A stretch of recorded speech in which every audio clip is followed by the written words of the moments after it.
Hello friends, welcome back my YouTube channel. आज की इस नई वीडियो में हम सीखेंगे फुल इलास्टिक वाली pant banana step by step, वो भी 2 मीटर कपड़े में।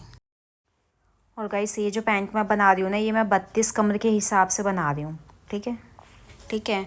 तो इसका जो मेज़रमेंट है ना, मैं वो आपको एक बार दिखा देती हूँ। हमें इसके लिए ना 5 मेज़रमेंट की ज़रूरत पड़ेगी, तो वो मैं आपको दिखा देती हूँ स्क्रीन पे।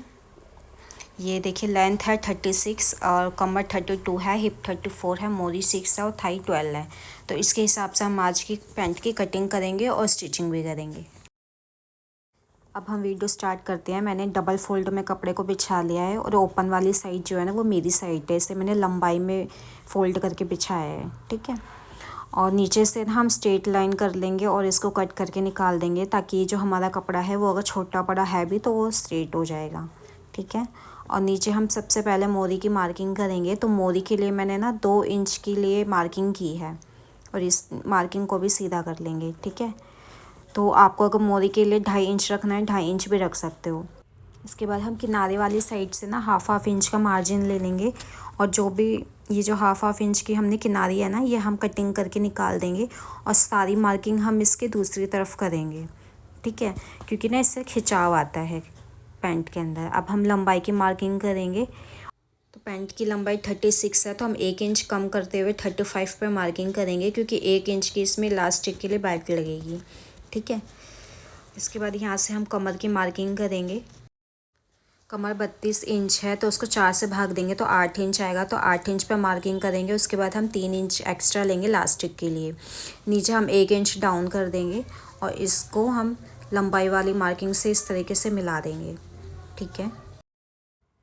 इसके बाद हम क्रॉच एरिया निकालेंगे और क्रॉच एरिया के लिए हमें ना हिप साइज़ चाहिए होगा। तो हिप जो है वो 34 था। 34 को हम 4 से भाग देंगे तो 8.5 आएगा। इसलिए हम 8.5 पे मार्किंग करेंगे। इस तरीके से 1 इंच ऊपर निकालते हुए हम 8.5 इंच पे मार्किंग करेंगे और 1.5 इंच हम एक्स्ट्रा ले लेंगे। ठीक है।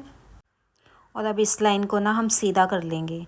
ये जो लाइन है ना, ये हमारी थाई वाली लाइन है। अब हम थाई की मार्किंग करेंगे। थाई की जो मार्किंग है ना, वो 12 इंच पे करेंगे। ठीक है। और 2 इंच हम अंदर की तरफ मार्किंग कर लेंगे।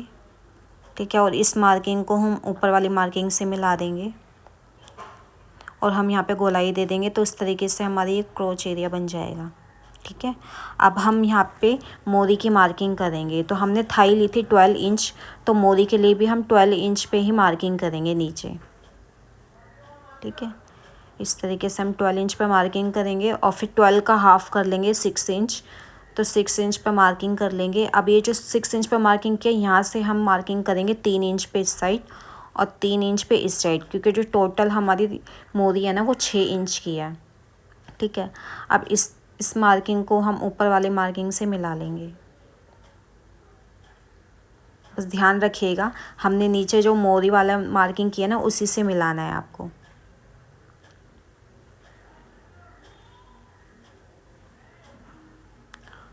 और अब हम इस साइड भी, यहाँ पे भी हम गोलाई दे देंगे स्केल से।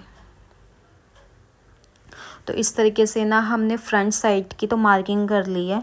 अब हम इसको कट कर लेंगे। एंड दोस्तों, अगर आपको मेरी वीडियो पसंद आती है तो लाइक, सब्सक्राइब एंड शेयर ज़रूर करिएगा। और कोई भी क्वेश्चन हो तो आप कमेंट करके पूछ सकते हैं। और फ्रंट पार्ट में मैंने कोई भी एक्स्ट्रा मार्जिन नहीं लिया है, क्योंकि हम बैक पार्ट में लेंगे स्टिचिंग के लिए। ठीक है।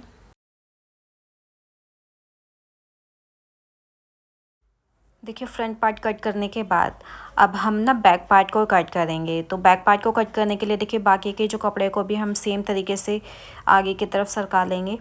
और ये डबल फोल्ड ही है, जैसे हमने पहले रखा था बिल्कुल वैसे ही। और इसको इस तरीके से हम पैंट को ऊपर रख लेंगे। फ्रंट पार्ट को बिल्कुल सीधा रखना है, स्ट्रेट। ठीक है।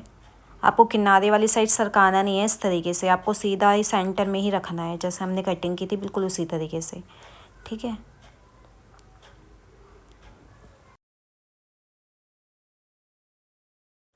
देखिए, बैक पार्ट को कटिंग करने में ज़्यादा कुछ अलग नहीं है।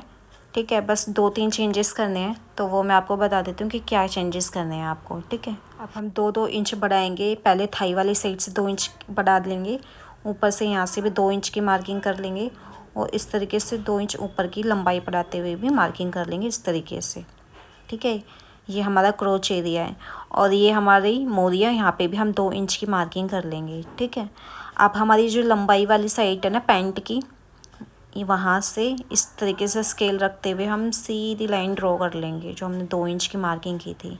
ठीक है, पहले पार्ट में हमने 1 इंच डाउन किया था, यहाँ पे हम 2 इंच बढ़ा लेंगे कपड़े को। ठीक है, अब ये जो थाई वाली मार्किंग है ना, उसको भी हम लंबाई में मिला लेंगे इस तरीके से और हम क्रोच एरिया निकालेंगे इस तरीके से। ठीक है, इस तरीके से करना है और यहाँ पे भी हमें गोलाई दे देनी है। इस तरीके से हमारा बैक पार्ट 2 इंच बड़ा हो जाएगा चौड़ाई में।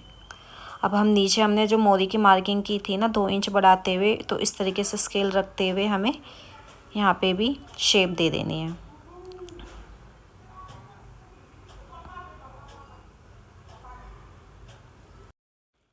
देखिए बैक पार्ट की भी सारी मैंने मार्किंग कर लिया। अब इसकी हम कटिंग करेंगे।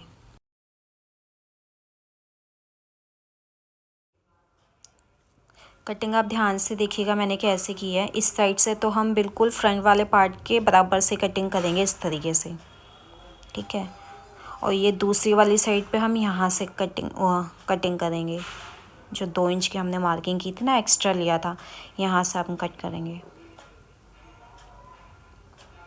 ये देखिए कटिंग हो चुकी है हमारी। अब हम स्टिचिंग करेंगे और स्टिचिंग से पहले मैंने बता दूं, मैंने इसके लिए लाइनिंग भी कट कर लिया है क्योंकि ये लाइनिंग वाली पैंट है। ठीक है, तो मेन पार्ट को मैंने ना लाइनिंग के ऊपर रख के मैंने कट कर लिया है। तो अब हम इसकी स्टिचिंग करेंगे। ये मैंने बैक पार्ट ले लिए हैं। ठीक है, ये मेन फैब्रिक है और ये है लाइनिंग वाला फैब्रिक। तो एक हम इस तरीके से ऊपर रख लेंगे और एक सबसे नीचे रख लेंगे और बीच में हम मेन फैब्रिक को रख लेंगे। ठीक है, और इस तरीके से पकड़ते हुए आधा या 1 इंच का मार्जिन नीचे से छोड़ते हुए सिलाई की शुरुआत करेंगे 1/2 इंच पे। ये देखिए मैंने स्टिचिंग कर ली है और इसको हम पक्का भी कर लेंगे। ध्यान रखिएगा हमने सिर्फ 1/2 इंच का मार्जिन दिया है। ठीक है, अब हम इसको ओपन कर लेंगे। ये बैक पार्ट है। अब हम इसे ना पूरे मेन फैब्रिक को लाइनिंग के साथ अटैच कर लेंगे और चारों तरफ सिलाई लगा लेंगे। ठीक है, और इसी तरीके से ना हम फ्रंट पार्ट को भी रेडी कर लेंगे। ये देखिए मैं हमने मेन फैब्रिक को लाइनिंग के साथ अटैच करके चारों तरफ इसमें सिलाई लगा ली है। ठीक है, और इसी तरीके से फ्रंट वाले पार्ट को भी हमने रेडी कर लिया है। आसन की सिलाई भी लगा ली है और लाइनिंग को मेन फैब्रिक के साथ अटैच भी कर लिया है। अब यहाँ पे हम क्या करेंगे, यहाँ पे हम पॉकेट लगाएंगे। पॉकेट के लिए ना मैंने फ्रंट पार्ट ले लिया है और इसको राइट हैंड साइड पे हम पॉकेट लगाएंगे। तो ऊपर से 2 इंच पे मैं मार्किंग कर रही हूँ, नीचे हम 6 इंच पे मार्किंग करेंगे हाथ डालने के लिए।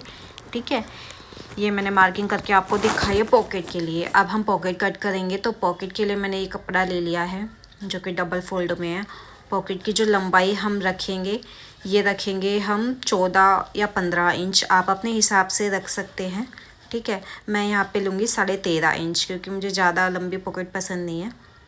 ठीक है, ऊपर से हम 6 इंच ले लेंगे चौड़ाई पॉकेट की और नीचे से जो चौड़ाई ले लेंगे वो 7 इंच ले लेंगे। ठीक है, मेरी 7 इंच में ज़रा सा कम है और इस तरीके से नीचे से गोलाई दे देंगे और इसको कट कर लेंगे। ठीक है, तो ये पॉकेट कट हो गई है। अब मैं इसे लगा के दिखाऊंगी आपको फ्रंट पार्ट पे। ठीक है, तो मेन जो हमें मार्किंग करनी होती है ना, वो पॉकेट के ऊपर ही करनी होती है। तो मैं आपको दिखाती हूँ। ये मैंने फ्रंट पार्ट ले लिया है। ठीक है, और इसके ऊपर हम ओपन करते हुए पॉकेट रखेंगे। ये पॉकेट लेंगे हम और इसको इस तरीके से ओपन करके इस तरीके से मिलाते हुए रख लेंगे। अब ऊपर से हम मार्किंग करेंगे 2 इंच पे और नीचे हम 6 इंच पे इस तरीके से मार्किंग करेंगे और जो मैंने मार्किंग की है ना, इसी तरीके से सिलाई भी लगाएंगे। ठीक है, बिल्कुल चौक के ऊपर ही सिलाई लगाएंगे।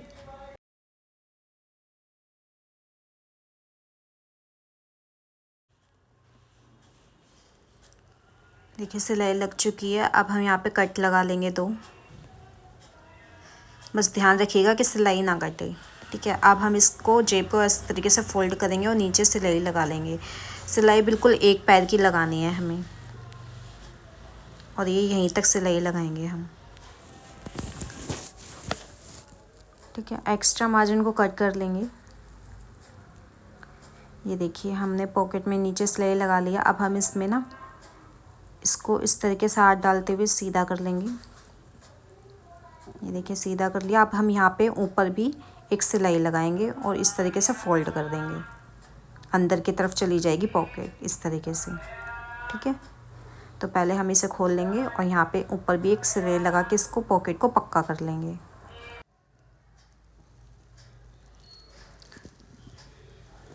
देखिए सिलाई लगा चुके हैं हम। अब इसको इस तरीके से अंदर की तरफ कर लेंगे, उल्टी साइड कर लेंगे, पॉकेट को अंदर कर देंगे और अंदर करने के बाद इस तरीके से सेट कर लेंगे। ठीक है, ये देखिए। पर इस तरीके से सेट करने से पहले हम इसको ऊपर कर लेंगे और यहाँ पे भी हम एक सिलाई लगा देंगे ऊपर से। ये सिलाई लगाने का मतलब ये है कि पॉकेट ना अच्छी तरीके से सेट हो जाएगी और पक्की भी हो जाएगी, फटेगी नहीं। तो ये सिलाई हमने लगा दी है। अब हम जेब को वापस इस तरीके से रखते हुए यहाँ पे भी सिलाई लगा देंगे। ठीक है, और इस तरीके से ऊपर भी सिलाई लगा देंगे। ठीक है, और इधर भी सिलाई लगा देंगे। ठीक है, तो ये हमें ऊपर से यहाँ से सिलाई की शुरुआत करनी है और मेन फैब्रिक के साथ पॉकेट को अटैच कर देना है। ठीक है, और इसी तरीके से ऊपर भी पॉकेट को मेन फैब्रिक के साथ अटैच कर देना है और एक सिलाई हम यहाँ लगा लेंगे।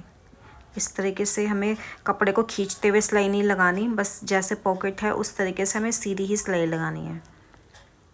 ठीक है, और ये एक्स्ट्रा कपड़े को कट कर देंगे। ये देखिए पॉकेट हमारी लग चुकी है। तो इसी तरीके से पॉकेट लगानी है आपको। ठीक है, इसी तरीके से आप चाहें तो दोनों तरफ भी पॉकेट लगा सकते हैं, पर मैंने सिर्फ एक तरफ पॉकेट लगाई है। अब हमें बैक पार्ट को लेना है और फ्रंट पार्ट के ऊपर इस तरीके से रखते हुए इसको सीधा कर लेना है। इस तरीके से बैक पार्ट के ऊपर हमने रख दिया है फ्रंट पार्ट और नीचे से सिलाई की शुरुआत करेंगे। इसको अटैच करेंगे 1/2 इंच का मार्जिन देते हुए।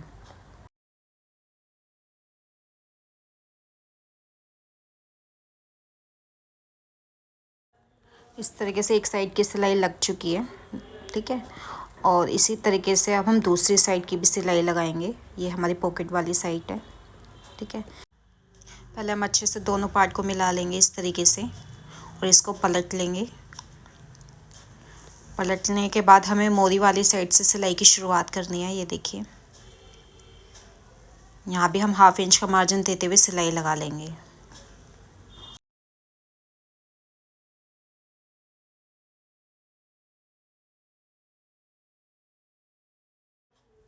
ये साइड हमारी पॉकेट वाली है। ये देखिए, तो यहाँ पे हमें पक्का कर लेना है जहाँ से हमारी पॉकेट की शुरुआत हो रही है और उसके बाद हमें पॉकेट को अंदर करते हुए 1/2 इंच के मार्जिन पे सिलाई लगानी है। ध्यान रखिएगा कि आपको ना पॉकेट नहीं सिलनी है।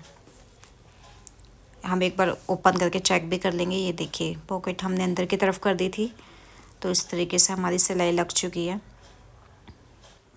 देखिए हमने साइडों की सिलाई तो लगा ली है। अब हम मोदी तैयार करेंगे।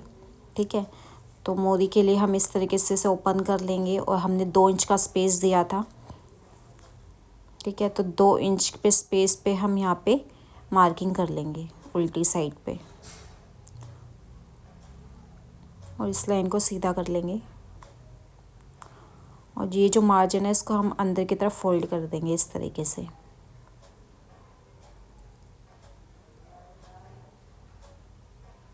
आप चाहें तो कोई भी डिज़ाइन भी बना सकते हैं अपनी मोरी पे। मैं आपको सिंपल मोरी बना के दिखा रही हूँ।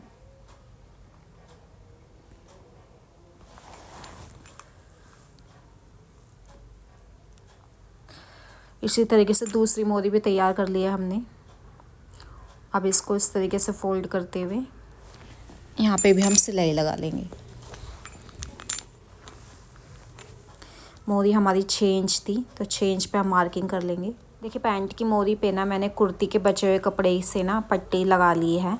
आप चाहें तो कोई भी डिज़ाइन अपनी पसंद का बना सकते हैं और इसे हम दोबारा से इस तरीके से फ़ोल्ड करेंगे और 6 इंच की हमने मार्किंग कर ली थी मोरी की और यहाँ पे हम 1/2 इंच का मार्जिन देते हुए सिलाई लगा लेंगे।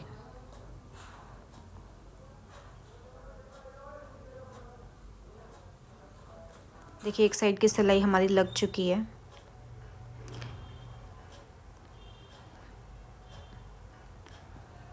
इसी तरीके से हमें दूसरी वाली साइड पे भी सिलाई लगानी है।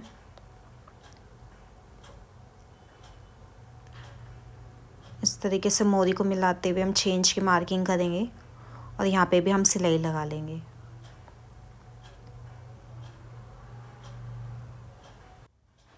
जब हमने आसन की सिलाई लगाई थी ना, तो हमने नीचे वाली साइड से आधा इंच छोड़ दिया था, तो उसकी सिलाई अब हम लगाएंगे। अब हम आसन की सिलाई कंप्लीट करेंगे। इस तरीके से पकड़ते हुए दोनों तरफ का जो मार्जिन है इसको इस तरीके से फोल्ड कर देंगे, दोनों तरफ से इस तरीके से। और अब हम आसन की सिलाई को कंप्लीट कर देंगे। दोनों आसन वाली साइड को हम मिलाते हुए इस तरीके से सिलाई लगा देंगे और पक्का कर लेंगे।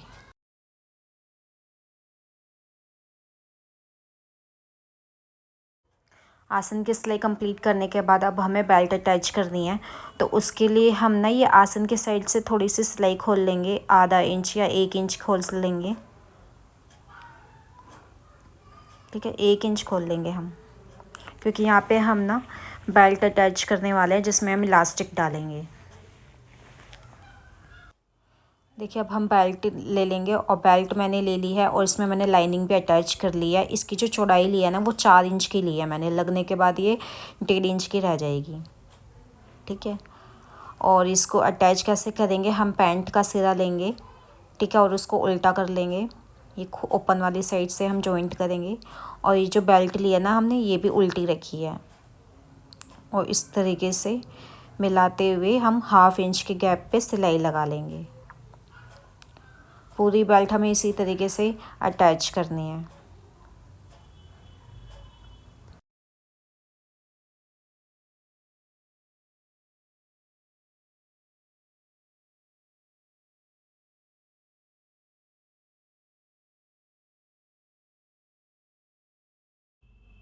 देखिए पूरी बेल्ट को अटैच कर लिया है। अब ये एक्स्ट्रा कपड़े को हम कट कर देंगे। ये बेल्ट का एक्स्ट्रा कपड़ा है, इसको हम कट कर देंगे। ठीक है, अब हम क्या करेंगे, इसको हमने ये जो खोला था ना, आसन वाली साइड जो खोली थी ना, अब उस पर सिलाई लगा देंगे इस तरीके से 1/2 इंच के मार्जिन पे, बेल्ट को ओपन करते हुए। ये देखिए, देखिए आसन वाली साइड पे फ्रंट साइड हमें ये जो कपड़ा दिख रहा है ना, इसको हम फोल्ड कर लेंगे इस तरीके से अंदर करते हुए, ताकि इसके जो धागे हैं ना वो ना निकले। ठीक है, अब इस बेल्ट को हम सीधी साइड में फोल्ड करेंगे।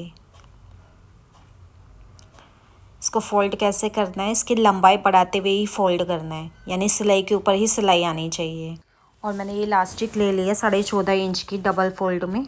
ठीक है, क्योंकि ये जो कमर है ना मेरी ये 32 इंच की है, तो 32 में से हम 3 इंच माइनस कर देते हैं इलास्टिक लगाते टाइम। अब हम बेल्ट में इलास्टिक रखते हुए इस तरीके से सिलाई लगा देंगे। ध्यान रखिएगा कि सिलाई के ऊपर ही सिलाई आनी चाहिए, ताकि हमारी जो 1 इंच की जो इलास्टिक वाली बेल्ट है ये तैयार हो जाए। क्योंकि स्टार्टिंग में आपको याद होगा मैंने लंबाई में 1 इंच कम लिया था। ठीक है, क्योंकि हमारा 1/2 इंच ये बेल्ट जॉइंट करने में माइनस हो गया, और ये 2 इंच की बेल्ट लगाने के बाद ये टोटल 1.5 इंच की बनेगी, तो टोटल हमारी जो लंबाई है वो 36 हो जाएगी। तो इस तरीके से हम सिलाई पे सिलाई लगाते हुए पूरी इलास्टिक को अटैच कर लेंगे एंड तक।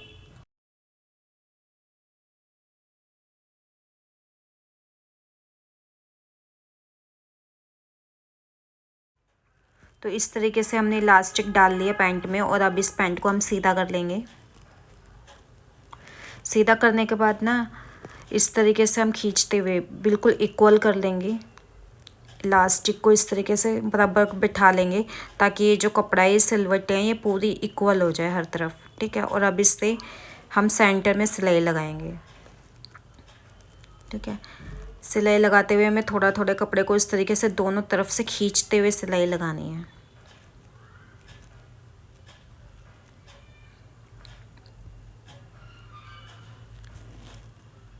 तो गैस इस तरीके से हमारी पूरी पैंट तैयार हो जाएगी। एंड आपको गैस वीडियो पसंद आती है तो आप लाइक करिएगा, सब्सक्राइब करिएगा, शेयर करिएगा, और ऐसी और वीडियो देखने के लिए बेल आइकन को प्रेस कर लीजिएगा, थैंक्स फॉर वॉचिंग गाइस।